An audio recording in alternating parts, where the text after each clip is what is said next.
My sister watched me collapse on the floor, gasping for air, and told everyone in the room to ignore me. She said I was overreacting. She took my phone so I couldn't call 911. Why would someone do that unless they were sure I wouldn't survive? My name is Nicole Barnes. I'm 36 years old. I work as an accountant. And for most of my life, I believed one simple thing. If you loved people hard enough, they would eventually love you back. I was wrong.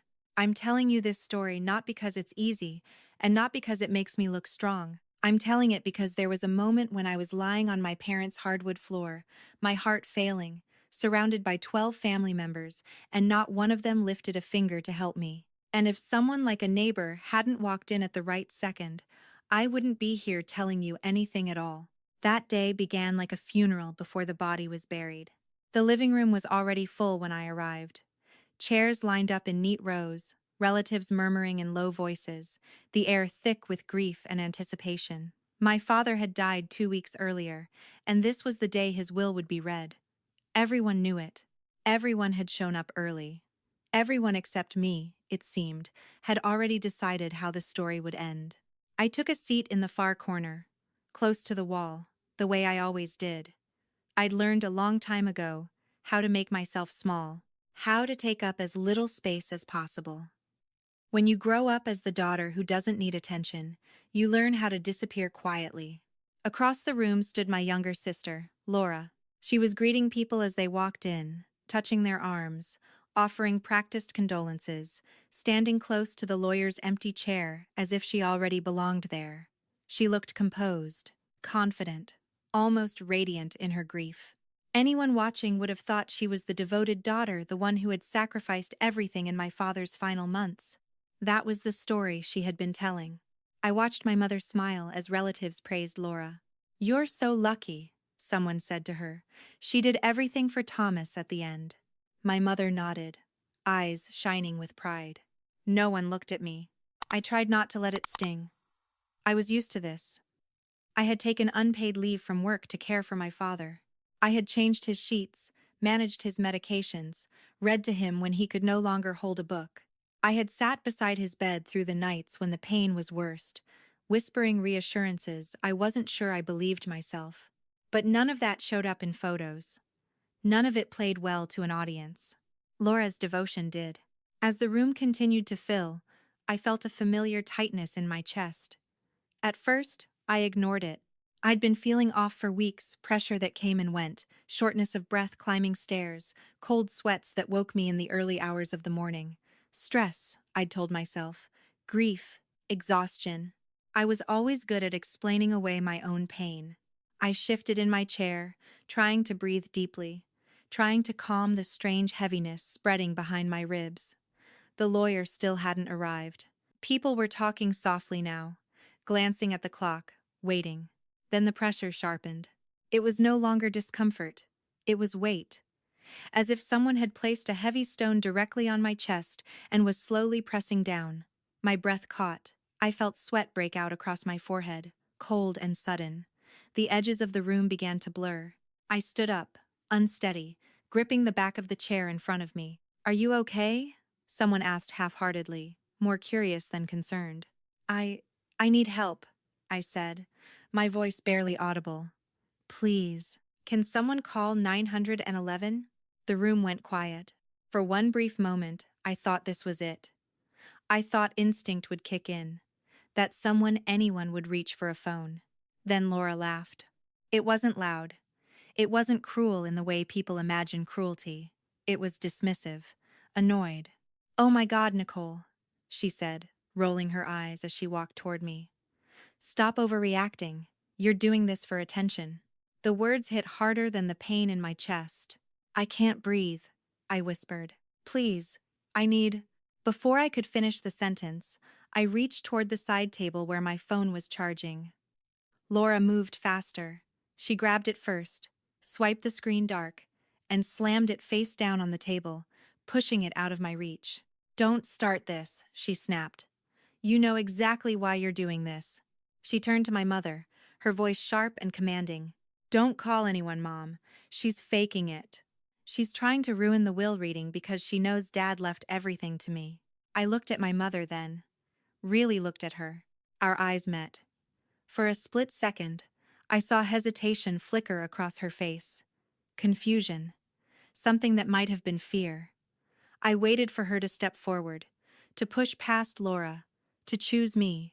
Instead, she looked back at my sister, and she did nothing. Around us, the relatives shifted uncomfortably. Someone cleared their throat. Someone else looked down at their hands.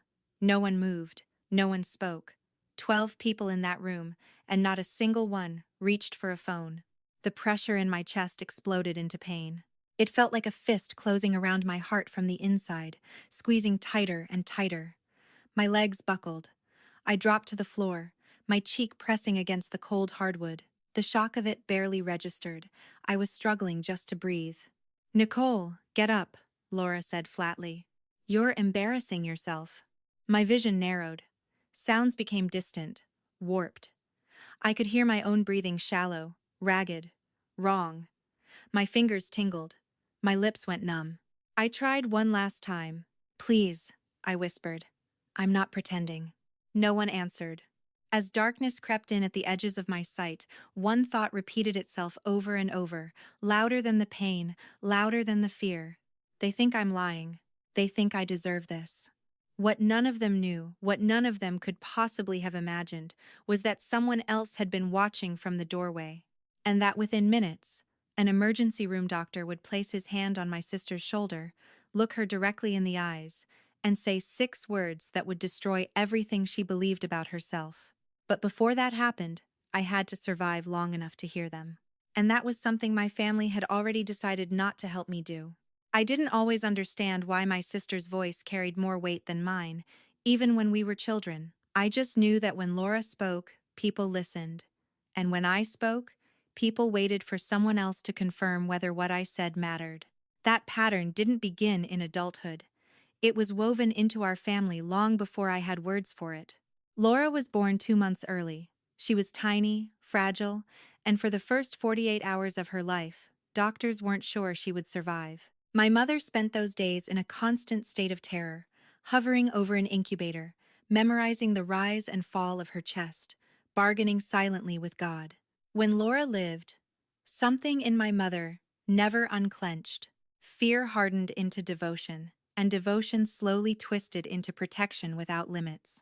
I was 3 years older, old enough to be told to wait, to be patient, to understand.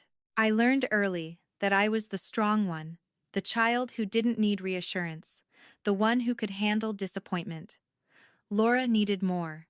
Laura always needed more. And because I didn't cry as loudly, because I didn't demand, I became invisible in ways I didn't recognize until much later. As we grew up, the imbalance only widened. If Laura forgot her homework, it was because she was overwhelmed. If I forgot mine, it was carelessness. If Laura spoke sharply, she was stressed. If I did, I was ungrateful. Consequences bent around her like soft rubber and hit me squarely in the chest every time. I learned how to adapt. I learned to anticipate needs before they were spoken. I learned to keep my head down, my opinions quiet, my anger swallowed. Peace became my responsibility. If something went wrong, I looked inward first, convinced I had failed somehow. By the time we were adults, the roles were set in stone. Laura had mastered performance. She knew how to look devoted, how to say the right words at the right time, how to position herself so others filled in the gaps with admiration.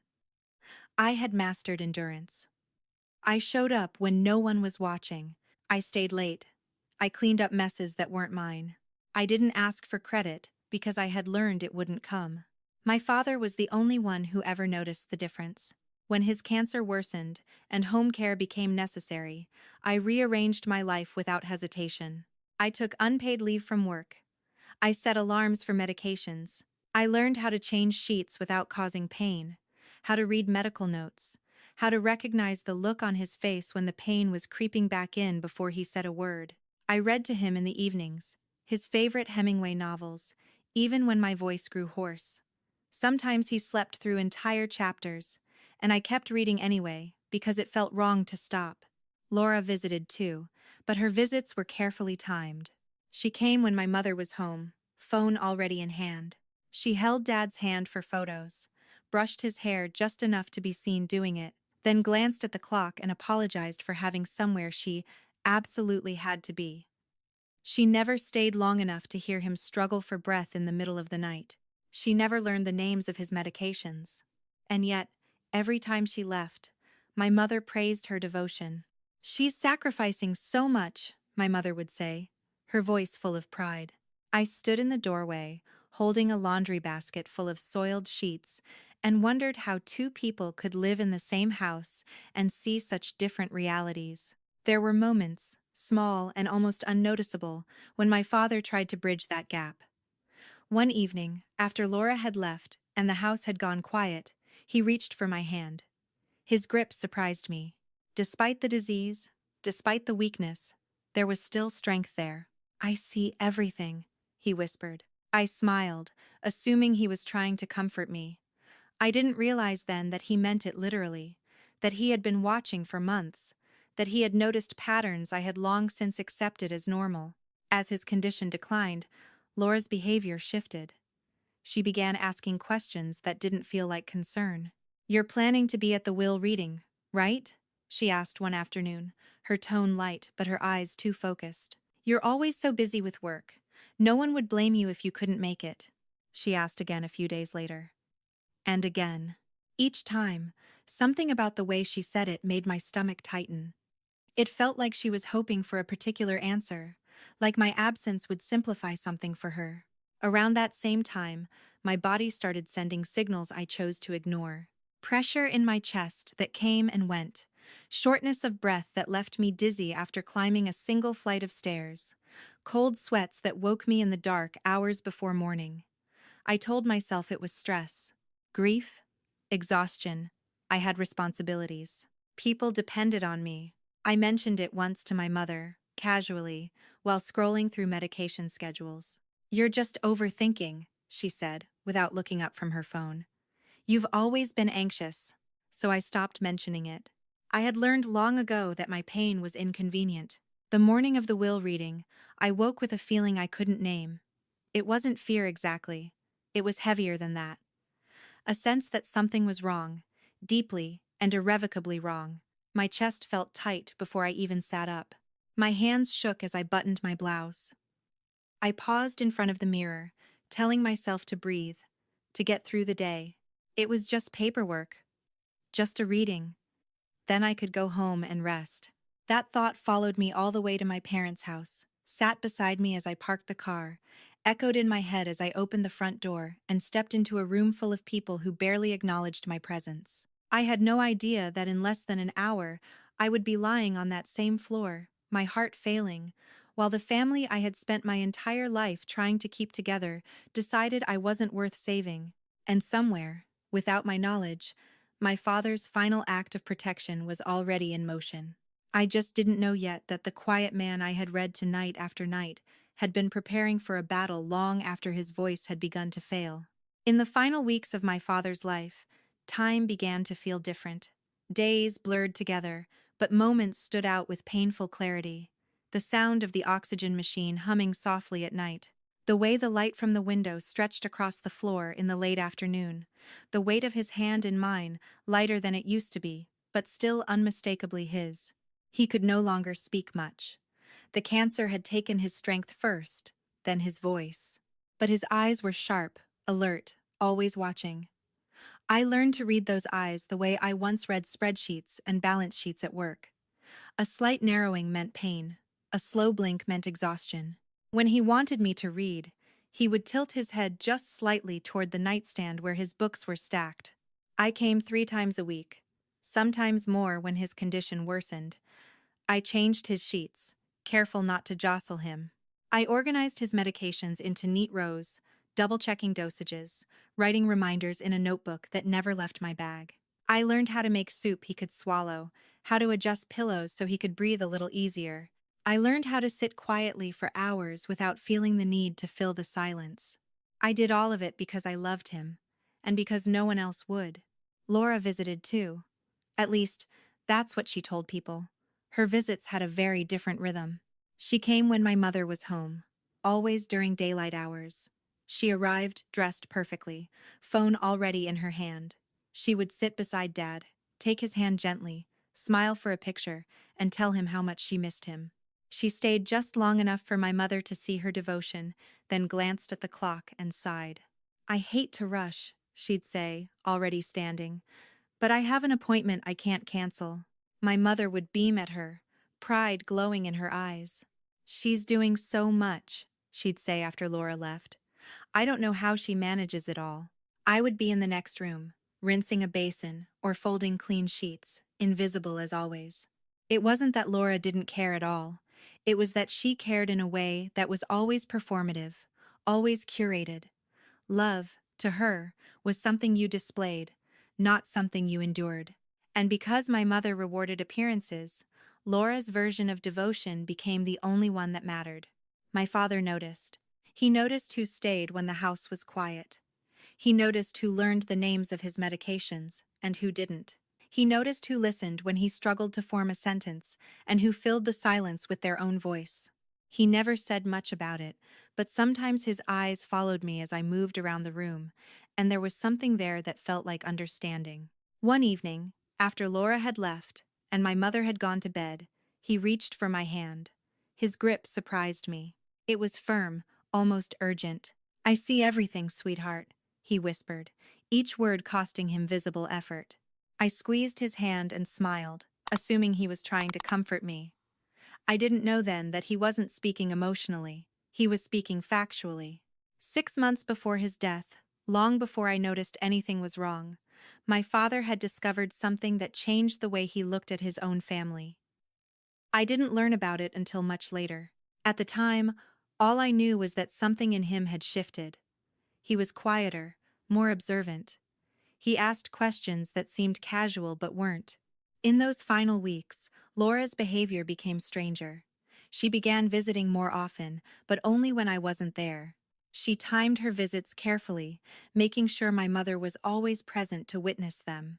And she started asking me questions that felt oddly pointed. "You're coming to the will reading, right?" she asked one afternoon, her tone light but her eyes sharp. "You're always so busy with work. I'd understand if you couldn't make it." The question lingered longer than it should have. She asked again a few days later. And then again. Each time, I assured her I would be there. Each time, she smiled a little too tightly, like someone disappointed by the answer. It made me uneasy, but I couldn't quite explain why. At the time, I assumed it was just grief making everyone act strangely. Meanwhile, my own body was beginning to fail me. I ignored it the way I had learned to ignore everything about myself. The tightness in my chest that came and went. The shortness of breath that left me leaning against walls after climbing stairs. The cold sweats that woke me at 3 in the morning, heart racing, sheets damp beneath me. I told myself it was stress, grief, lack of sleep. Once, I mentioned it to my mother while she scrolled through her phone in the kitchen. "You're just stressed," she said without looking up. "You always overthink things." So I stopped talking about it. I pushed through the pain and kept showing up for everyone else, never realizing that my heart had been warning me in the only language it knew. The morning of the will reading, I woke with a weight on my chest that wouldn't lift. My hands were trembling before I even got out of bed. I stood in front of the mirror longer than usual, trying to steady my breathing, telling myself to get through the day. Just one more obligation. Just one more thing to endure. Something felt wrong. Deeply, terribly wrong. I couldn't name it, but the feeling followed me as I got dressed, as I drove to my parents' house, as I walked through the front door into a room full of relatives who barely acknowledged my presence. I didn't know that in less than an hour, I would be lying on that same floor, my heart failing, while my family stood around me debating whether I was worth saving. And I didn't know that, while I was busy taking care of everyone else, my father had been quietly preparing to take care of me one last time. His voice had been fading, but his resolve had not. And the truth he had uncovered, the truth he had been gathering evidence for, was about to change everything. In the days leading up to the will reading, everything felt slightly off, like the air before a storm when the sky hasn't darkened yet, but your body somehow knows what's coming. Nothing dramatic happened, no shouting, no open conflict. Just small moments that refused to sit quietly in my mind. Laura started paying attention to me in a way she never had before. It wasn't kindness. It wasn't concern. It was curiosity sharpened into something else. "You're really planning to come to the will reading, right?" she asked one afternoon, leaning against the kitchen counter at our parents' house. Her voice was casual, almost playful, but her eyes stayed fixed on my face, as if she were studying my reaction. "I mean, you've been working so much. You must be exhausted." "I'll be there," I said. "Of course." She smiled, but it didn't reach her eyes. "Just saying," she replied lightly. "No one would blame you if you couldn't make it." The comment stayed with me long after she left. It wasn't what she said it was, the way she said it, like my presence was an inconvenience, like my absence would make things easier. She asked again a few days later, this time over the phone. "You haven't changed your mind, have you?" she asked. "I just worry about you. Stress isn't good for you." I assured her again that I would be there. When I hung up, my hands were shaking, and I couldn't explain why. It felt irrational to be unsettled by a simple question, but something in her tone suggested she already knew the outcome and was waiting for me to step aside quietly. Around that same time, my body began sending clearer signals that something wasn't right. The tightness in my chest became more frequent, lingering longer each time. Walking up a single flight of stairs left me breathless, my heart pounding too hard, too fast.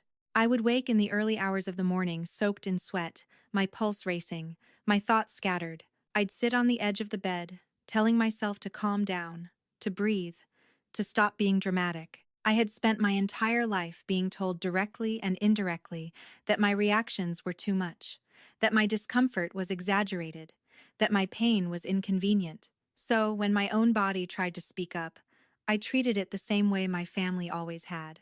I ignored it. Once, I mentioned the chest pain to my mother while she was scrolling through her phone in the living room. "You're just stressed," she said without looking up. "You always overthink things. Try to relax." That was the end of the conversation. I didn't push. I never did. I had learned long ago that insisting on being heard only made things worse. So I swallowed my fear and kept moving, convinced that whatever was wrong with me could wait until everyone else was taken care of. The night before the will reading, I barely slept. Every time I closed my eyes, my chest tightened, not enough to panic, but enough to keep me alert. I lay there, listening to the quiet hum of the refrigerator, the distant sound of a car passing outside, the ordinary noises of a world that felt strangely detached from me. My thoughts circled endlessly, landing on the same question over and over. Why does Laura care so much whether I'm there? I told myself I was being paranoid. Grief did strange things to people. Stress magnified harmless details. There was no reason to assume bad intentions. Laura had always been dramatic. Maybe this was just another performance. Still, when morning came, I woke with a heaviness in my chest that felt different from anything before. It wasn't sharp. It wasn't sudden. It was constant, like a weight that refused to lift. My hands trembled as I got dressed. I stood in front of the mirror, longer than usual, staring at my reflection, trying to recognize myself. "You're fine," I whispered. "Just get through today." The drive to my parents' house felt longer than usual. My heart raced for no clear reason, and I had to pull over once just to breathe. I considered turning around, going back home, calling in sick to my own family the way I always did at work. But then I imagined the questions, the looks, the way my absence would be explained in whispers. I kept driving. When I arrived, the house was already full. Cars lined the street. People I hadn't seen in years were gathered inside, their voices blending into a low, constant murmur. The moment I stepped through the front door, the noise seemed to dip slightly, then resume. A few people nodded at me. Most didn't. I found a chair near the edge of the room and sat down carefully, aware of my breathing, aware of the way my heart thudded against my ribs. Laura stood near the front, beside the lawyer's empty chair, greeting relatives as if she were hosting an event rather than attending her father's will reading. She caught my eye from across the room. For a brief moment, something flickered across her face. Relief? Annoyance? I couldn't tell. Then she smiled and turned away. The room filled slowly. Aunts and uncles whispered to one another. Cousins glanced at their phones. My mother moved from group to group, accepting condolences, nodding solemnly as people praised Laura for her devotion in my father's final months. I heard my name once, spoken quietly. Nicole was never really that close to Thomas, someone murmured. Another voice replied, "It's sad, really." Laura was the one who stepped up. Each word landed like a small cut, not deep enough to bleed openly, but enough to sting. I gripped the armrest of my chair, my fingers numb, my chest tightening again. I focused on breathing, on staying upright, on not drawing attention to myself. I had spent decades perfecting the art of enduring discomfort in silence. This was just another moment to get through. I didn't know then that my body was already reaching its limit. I didn't know that the pressure in my chest was no longer a warning, but a countdown. And I didn't know that every strange look, every loaded question, every uneasy instinct I had ignored was leading me toward a moment when my family would be forced to show exactly who they were and how far they were willing to go to protect a lie. By the time the lawyer finally arrived and took his seat at the front of the room, I was already struggling to breathe, and no one noticed. Not yet. By the time the lawyer finally arrived, the room had settled into a heavy, uncomfortable quiet. Conversations faded into murmurs, then stopped altogether as he took his seat at the front of the living room. He placed his briefcase on the small table beside him and adjusted his glasses, unaware that this ordinary administrative moment was about to fracture everything I thought I understood about my family. Laura moved closer to him immediately. She positioned herself just slightly to his side, close enough to be seen, close enough to be associated with whatever authority he carried. Her posture was confident, her expression composed, almost serene. If anyone had walked in at that moment, they would have assumed she was the one holding the family together. I remained in my chair near the wall, my back pressed against it as if I needed the support. My chest felt tight again, tighter than before. I shifted slightly, trying to find a position that allowed me to breathe more easily, but nothing helped. Each breath felt shallow, incomplete, like my lungs refused to fully expand. The lawyer cleared his throat. "We're here today to review the last will and testament of Thomas Barnes," he began. At the sound of my father's name, something inside me twisted. Grief surged up unexpectedly, sharp and sudden. For a brief moment, the tension in the room fell away, replaced by the simple fact that he was gone. That no matter what happened next, I would never hear his voice again. Laura lowered her head, the picture of solemn respect. My mother dabbed at her eyes with a tissue. Around the room, relatives leaned forward in their chairs, attention sharpened. This was the moment they had been waiting for. Not to honor my father, but to see who would benefit from his absence. As the lawyer spoke about legal formalities, my discomfort intensified. The pressure in my chest was no longer subtle. It radiated outward, creeping into my shoulders and neck, making my arms feel heavy. A thin sheen of sweat formed along my hairline. I wiped my palms against my skirt, hoping no one noticed. I glanced toward my mother, considering whether to say something, to ask for help, but she was focused on Laura, her expression soft, proud. The instinct to stay silent took over, as it always did. I heard my name again, this time more clearly. "Nicole was never really close to Thomas," my Aunt Patricia whispered to her daughter, not bothering to lower her voice. "She barely visited at the end." My cousin Mark shook his head. Laura was the one who stepped up when it mattered. Their words slid into me like thin blades, each one finding a familiar place. I wanted to turn around, to correct them, to list every night I had spent beside my father's bed, every sacrifice I had made quietly and without praise. I wanted to scream that they were wrong. Instead, I stayed still. I had been trained my entire life not to disrupt the narrative. When my mother stood up to speak, my stomach dropped. "I just want to say," she began, her voice wavering slightly, "how grateful I am to Laura for everything she did for her father in his final months. She gave up so much. We're all so lucky to have her." The room murmured in agreement.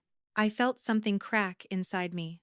My vision blurred at the edges, and I had to grip the armrest of my chair to steady myself. My heartbeat was loud now, pounding unevenly, each thud echoing in my ears. I tried to take a deep breath, and couldn't. The air felt thick, resistant, like I was breathing through water. Laura glanced over at me then.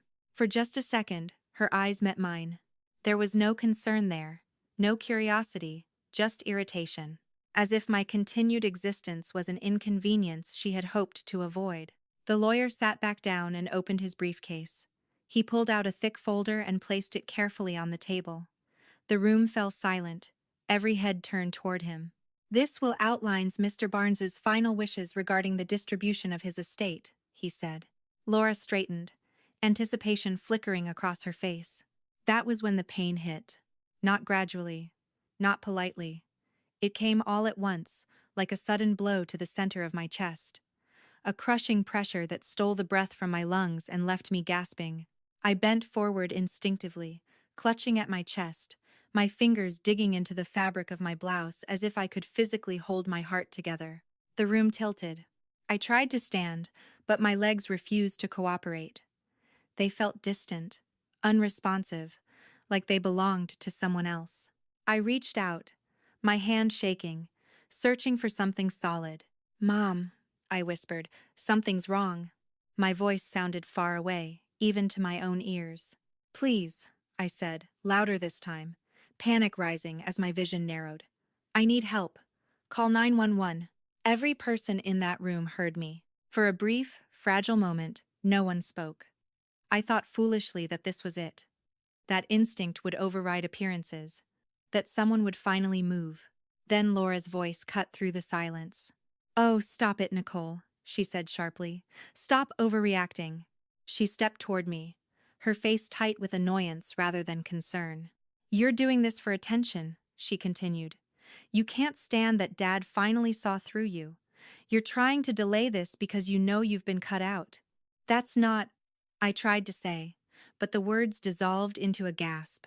I reached toward the side table where my phone was lying, my fingers brushing the edge. Laura was faster. She grabbed it, silenced it with a quick swipe, and slammed it face down on the table, pushing it out of my reach. "Don't call anyone," she snapped, turning to my mother. "She's faking it. If she makes a scene, we'll have to delay everything." I looked at my mother, terror flooding through me. Her eyes flicked between us, uncertainty etched across her face. For a second, I thought she might step forward, that something maternal would break through decades of conditioning. But Laura's gaze was steady, certain. My mother didn't move. The relatives shifted in their seats, discomfort rippling through the room. Someone cleared their throat. Someone else stared at the floor. No one intervened. The pain became unbearable. My heart felt like it was stuttering, struggling to maintain a rhythm. My legs gave out completely, and I collapsed onto the hardwood floor, the impact sending a jolt through my body. The cold surface pressed against my cheek as I curled inward, gasping for air that wouldn't come. I could hear voices above me, muffled and distorted. "She'll be fine. She just wants to ruin this. Let's just ignore her." I focused on the ceiling, on the chandelier my father had installed years ago, its shape blurring as darkness crept in. My lips tingled, then went numb. Each breath was a fight I was losing. As my vision dimmed, one thought surfaced through the chaos. They aren't going to help me. And in that moment, surrounded by family, I understood something with terrible clarity. I was completely alone. I don't know exactly how long I lay there on the floor. Time stopped behaving the way it normally does. Seconds stretched into something thick and unbearable, and my sense of before and after collapsed into a single, desperate moment of trying to stay alive. The pain in my chest was no longer sharp. It was overwhelming, consuming, like my heart was being squeezed by something far stronger than itself. Each beat felt wrong, too fast, then too slow, then uneven. My breathing came in short, ragged bursts. I couldn't draw in enough air no matter how hard I tried. I remember the floor, the cold hardness of it against my cheek, the faint smell of furniture polish. The pattern in the wood grain that I had seen 1,000 times growing up in that house, now blurred and doubled as my vision failed me. I could hear my own heartbeat in my ears. Loud, erratic, terrifying. Above me, the room hovered in fragments. Shoes, chair legs, the hem of my mother's skirt. No one knelt down, no one reached toward me. They all stood exactly where they were, as if moving would require permission. I tried to speak again, but my throat wouldn't cooperate. The words tangled somewhere between my lungs and my mouth. All that came out was a thin, broken sound that didn't resemble speech at all. "Nicole, stop it," Laura said, her voice sharp with irritation. "You're being ridiculous." She crossed her arms and looked around the room, addressing everyone else as if I weren't there, as if I were already gone. "She just wants attention," she said flatly. "She's always been jealous." I wanted to scream. I wanted to tell them they were wrong. I wanted to tell them that this wasn't drama, that I couldn't feel my hands anymore, that my chest felt like it was tearing itself apart from the inside. But my body had other priorities. My fingers tingled, then went numb. A strange heaviness spread through my limbs, as if they were sinking into the floor. My vision narrowed until the edges of the room dissolved into darkness, leaving only a small, flickering circle above me. I thought about my father. I thought about the nights I had sat beside his bed, listening to his breathing, counting the seconds between each rise and fall of his chest. I had been so afraid of losing him, I had never imagined that I might lose myself in that same room. I heard someone gasp, a sharp intake of breath that didn't belong to me. Then a voice I didn't expect cut through the silence. "What is going on in here?" It came from the doorway. Mrs. Eleanor. She was my father's neighbor, his closest friend, a woman in her 70s who had lived next door for as long as I could remember. She had been there through birthdays, holidays, quiet evenings on the porch. She knew our family better than most of the people standing in that room. She had heard raised voices from her house next door. She had walked across the yard to see what was happening, and she had seen everything. She saw Laura grab my phone. She heard her tell my mother not to call for help. She watched as I collapsed onto the floor and no one moved. While my family stood frozen by habit and cruelty, Mrs. Eleanor didn't hesitate. "Oh my God," she said, her voice trembling with shock and fury. "She needs an ambulance." Laura turned toward her, annoyed. "She's fine. She's faking it." Mrs. Eleanor didn't argue. She reached into her pocket, pulled out her phone, and dialed 911 with hands that shook but did not stop. "My neighbor is on the floor," she said into the phone, her voice suddenly steady and clear. "She's having chest pain," she collapsed. "She's not breathing properly. You need to come now." She gave them the address. She described my symptoms. She didn't minimize. She didn't soften. She didn't ask anyone's permission. I remember the sound of sirens in the distance, faint at first, then louder, coming closer. Relief washed over me for a split second, followed immediately by exhaustion so deep it felt like surrender. I felt hands on me then, someone kneeling beside me, Mrs. Eleanor's voice close to my ear. "Stay with me, sweetheart," she said. "Help is coming." I tried to respond. I don't know if I did. Darkness surged forward, swallowing the edges of the room, the faces, the voices. My last clear image was the chandelier above me, the one my father had installed years earlier, its shape blurring as my vision failed completely. Then, there was nothing. No pain, no sound, no sense of time. Just darkness. When I began to come back, it wasn't all at once. It came in pieces, disconnected sensations that didn't immediately make sense. Voices first. Urgent, professional voices calling out numbers and instructions. A tight pressure against my face, forcing air into my lungs. Bright lights streamed past overhead as I was lifted and moved. The world felt tilted, unreal, as if I were floating just outside my own body. I learned later what happened in those critical minutes while I was unconscious. Mrs. Eleanor guided the paramedics straight into the living room, past the stunned relatives who were still standing exactly where they had been when I collapsed. The EMTs knelt beside me immediately, checking my pulse, my breathing, my oxygen levels. Their expressions changed fast. "She's in cardiac distress," one of them said. How long has she been down? No one answered. Why wasn't 911 called right away? Another asked, his voice edged with disbelief. Laura stepped forward, her face already rearranging itself into concern. I was just about to call, she began. Mrs. Eleanor cut her off without hesitation. That's not true, she said firmly. I was standing in the doorway. I saw her take Nicole's phone. I heard her tell her mother not to call for help. The paramedics exchanged glances. One of them made a note on his clipboard. From that moment on, the story Laura had been telling her entire life began to unravel. I don't remember the ambulance ride. I don't remember arriving at the hospital. My next clear memory is waking up in a hospital bed, my arm heavy with IV lines, machines beeping steadily around me. I was alive. Barely. And for the first time since collapsing on that floor, I understood something with absolute clarity. If Mrs. Eleanor hadn't walked through that door when she did, my family would have stood there and watched me die. Not out of panic, not out of confusion, but because they had already decided I wasn't worth saving. And somewhere down the hallway, a doctor was about to make sure they understood exactly what that choice meant. When I woke up, the first thing I noticed was the sound. A steady, mechanical beeping, slow and precise, marking each heartbeat as if it were something fragile that needed to be counted carefully. My eyes fluttered open, then closed again. The light was too bright. My body felt impossibly heavy, like I had been stitched back together with thread that hadn't fully set yet. When I opened my eyes again, I was in a hospital room. There were tubes in my arm, a cuff wrapped around my bicep, wires attached to my chest. Every breath felt deliberate, borrowed. I lay there, staring at the ceiling, trying to piece together how I had gone from my parents' living room floor to this bed. The memory came back in fragments: pain, voices, darkness, sirens. A man in blue scrubs was sitting in a chair near the window, reviewing a chart. He looked up when he noticed I was awake. He didn't smile, but his expression softened. "My name is Dr. Reeves," he said gently. "You gave us quite a scare."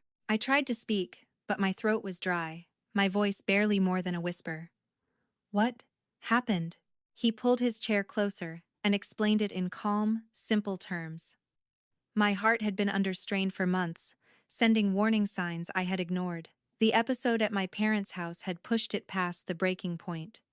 I had gone into acute cardiac distress.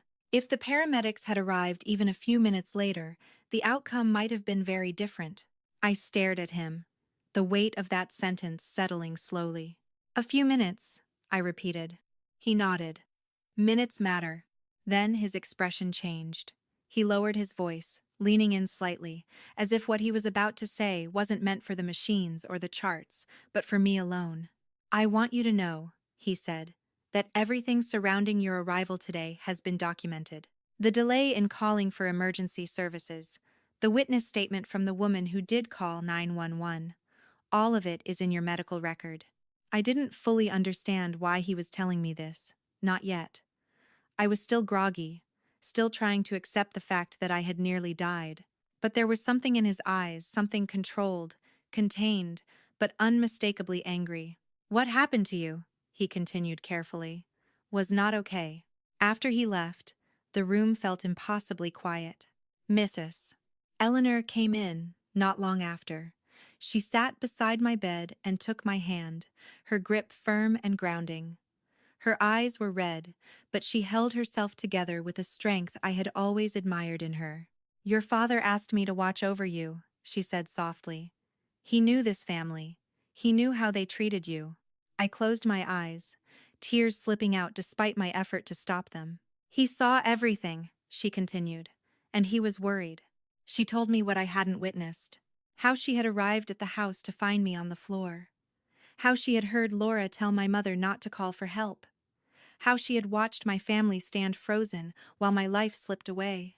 "I couldn't believe it," she said quietly, "but I wasn't going to let them decide your fate." I squeezed her hand, overwhelmed by gratitude and grief all at once. What I didn't see but learned about later was what happened in the hallway outside the waiting room while I was still unconscious.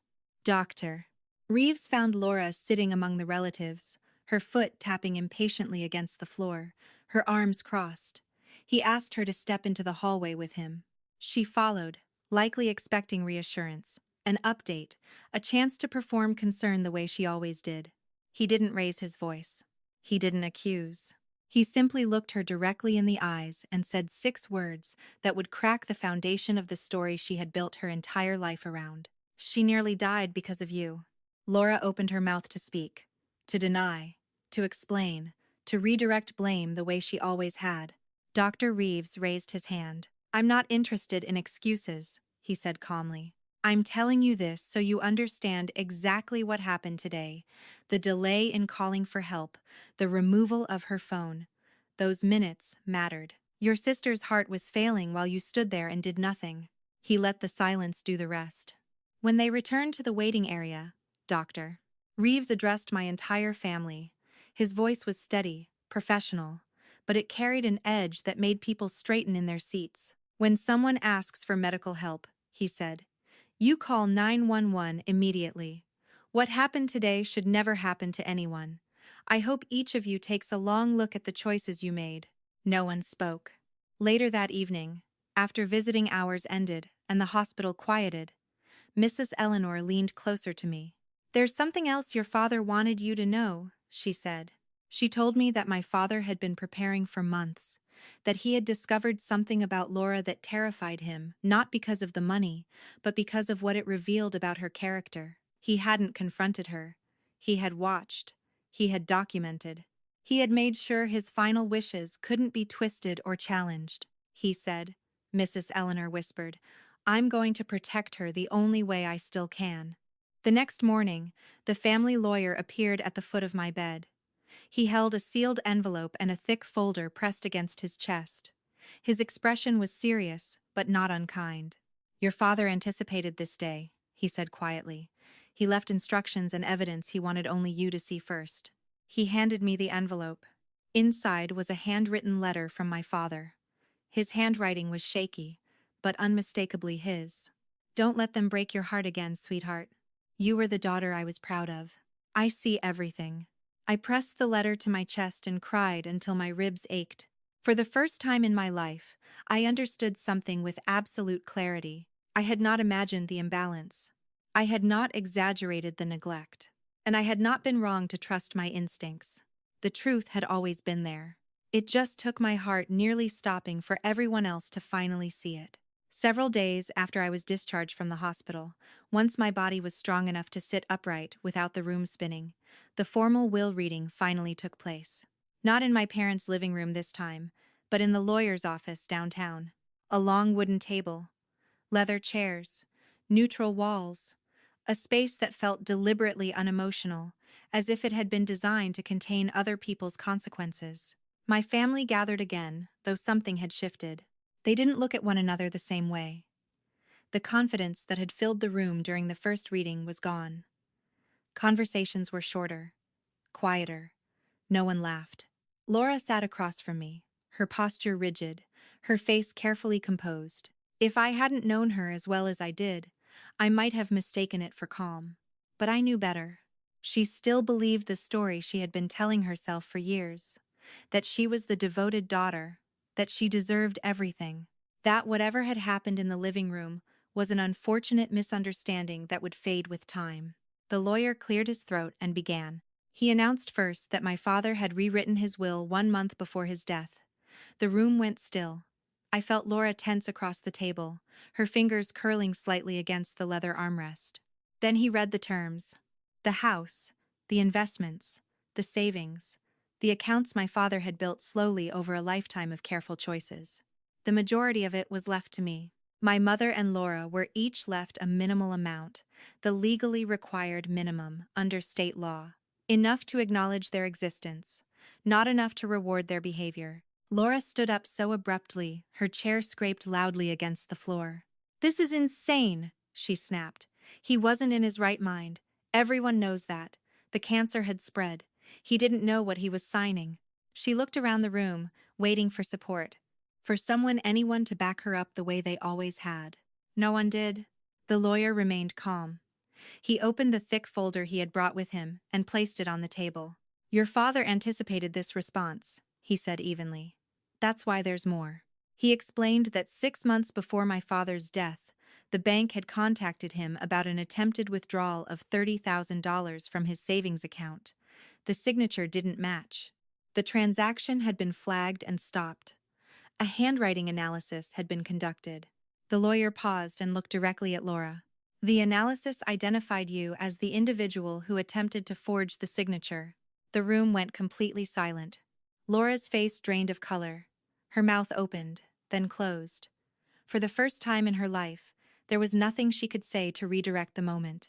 The lawyer continued, his voice steady. Your father chose not to confront you. Instead, he spent the following months documenting everything. He consulted 2 independent physicians who evaluated his mental capacity and certified in writing that he was fully competent. He had 3 unrelated witnesses present when the new will was signed. He made certain there would be no grounds for dispute. He looked at Laura again, this time with something that bordered on pity. He knew exactly what he was doing.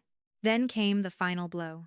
The lawyer presented a formal written statement from Mrs. Eleanor, a detailed account of what she had witnessed the day I collapsed. Laura taking my phone. Laura instructing my mother not to call for help. The minutes that passed while I lay on the floor, unconscious. The lawyer explained that my father had asked Mrs. Eleanor to remain vigilant after discovering the forgery. He feared Laura might interfere with my inheritance. He hadn't imagined she would go as far as she did. I sat there listening, my hands folded in my lap, my heart pounding not with fear this time, but with something steadier, something grounded. My father had seen everything. In the days that followed, my own lawyer sent formal letters to my family. The message was clear. If anyone attempted to contest the will or contact me without my consent, all documentation, the fraud report, the medical records, the witness testimony would be submitted to the appropriate authorities. I wasn't seeking revenge. I was setting boundaries. Laura's carefully constructed life began to unravel quickly. Her employer placed her on administrative leave pending an internal review. Relatives who had once praised her devotion stopped returning her calls. The admiration she had lived on evaporated overnight. My mother called me once. Her voice was unrecognizable, broken, small. I heard what she said, she whispered. I heard her tell me not to help you, and I listened. I didn't know what to say. I wasn't ready to forgive her. I wasn't ready to pretend that an apology could undo decades of neglect. A few days later, Laura showed up at my apartment. She looked nothing like the woman who had stood in my parents' living room with her arms crossed, waiting for me to die. Her clothes were wrinkled, her eyes were swollen from crying, her confidence was gone, replaced by desperation. She begged. I listened quietly, then told her my decision. I would not pursue criminal charges for the forgery. I would not release Mrs. Eleanor's statement to the media. But there were conditions. She would enter a full therapy program with a licensed specialist in family trauma. She would sign a written acknowledgement of everything she had done, the forgery, the lies, the interference with emergency care. And she would never contact me again unless I reached out first. If she violated any of those conditions, everything would go to the authorities. She protested. She accused me of cruelty. She told me it wasn't fair. For the first time in my life, I didn't shrink. You don't get to talk to me about fair, I said calmly. You told our mother to let me die. She agreed. She had no choice. In the weeks that followed, I moved to a small cottage near Mrs. Eleanor's home. The woman who had saved my life became my family in a way blood never had. We shared meals. We took quiet walks.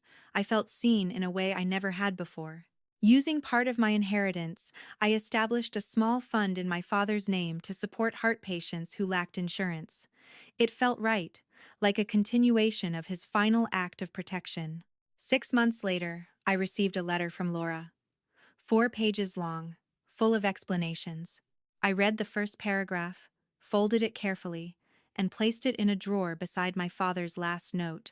I didn't need her words. What I needed, what I had searched for my entire life, I had finally found. A life where I wasn't invisible. A family that chose me. And the certainty that my father had seen me, truly seen me, all along. That was enough. That was everything. Before we part, I want to step out of the story for just a moment and speak directly to you. Nicole's journey isn't really about inheritance, a will, or even revenge. At its core, this story is about being invisible in the place you were supposed to feel safest. It's about what happens when love is measured by appearances instead of actions, and when silence is mistaken for strength. Many of us have lived some version of this, being the one who gives the most, endures the longest, and is still told we're overreacting when we finally break. What makes this story powerful isn't that justice came loudly or violently. It's that justice arrived quietly, through truth, boundaries, and the courage to stop accepting less than we deserve. Nicole didn't win because she was chosen in a will. She won because she chose herself after decades of being overlooked. She learned that forgiveness doesn't mean access, and that walking away from toxic family dynamics isn't cruelty, it's survival. If this story stirred something in you, you're not alone. Your pain is real. Your worth was never defined by those who failed to see it. Here, on Hanjiwea Iyagi, we share stories like this every week, stories of resilience, quiet justice, and the strength it takes to reclaim your life. If you felt seen today, please consider subscribing and staying with us. Your presence here matters more than you know.